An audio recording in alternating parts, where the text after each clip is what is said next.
ওঠার কথা ছিল আমার আগ্রা স্টেশনে, তার বদলে ঘুমের ঘোরে নেমেছি কোনখানে।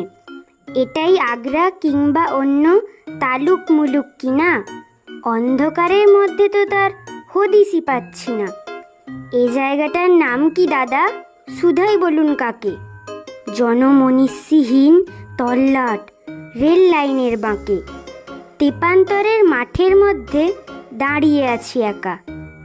মাথার উপর এক ফালি চাঁদ যাচ্ছে শুধু দেখা। ঘুরেছি ঢের দেশ বিদেশ, কিন্তু আমার কোনো পর্যটনেই এমন বিপদ ঘটেনি কখনো। আগ্রা দেখতে এসে আমার ফ্যাসাদ বাঁধল কিয়ে, কলকাতাতে ফিরলে বাঁচি প্রাণটা হাতে নিয়ে।